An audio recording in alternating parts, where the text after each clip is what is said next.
Do you want to learn drawing? Here's how to really get started in 3 steps. And you might be surprised to hear this, but don't start with the fundamentals. Don't get me wrong, things like line quality, light and shadows, shapes, and all the other things are super important. There's a reason I'm making countless videos about them, and I will tell you at the end where they fit in. But that is not how you really learn drawing. Let me explain. Let's say you want to learn riding a bike. What is the very first thing you would do? It's probably not watching a tutorial on YouTube.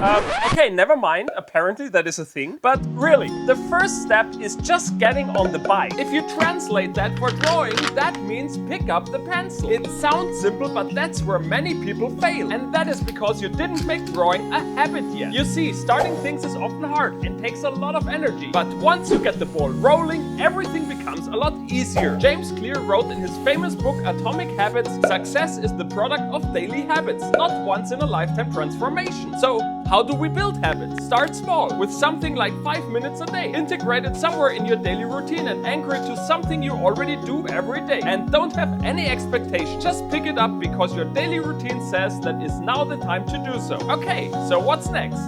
Now that we've got the pencil in our hands, what do we draw? That can be a major hurdle. Many people will not know what to draw and just put the pencil back down and leave.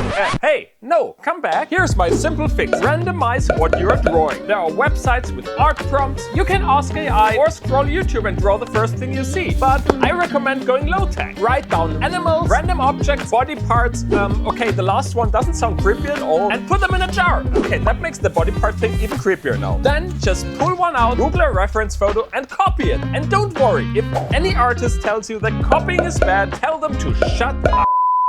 But no, really. Copying art is a great way of learning. Now you've got your pencil and your subject. So what's missing? Just draw. But please don't try to make it perfect the first time. That is a trap that will automatically lead to frustration. Instead, give yourself a time limit so you don't overthink. Focus on quantity over quality. Draw the same thing 10 times. Each time you will learn something. Because, and here's the real secret, you only learn drawing by actually drawing. And there you have it. And if you need a clear plan, get a jar with 30 random prompts that you pull one out each day. Take 5 minutes every day until the jar is empty. And then draw the same thing 5 times. That worked for me. And it might just work for you too. And now go pick up that pencil. And after you have started to learn drawing, come back here for the basics. So don't forget to subscribe. See you in the next video and have a great day.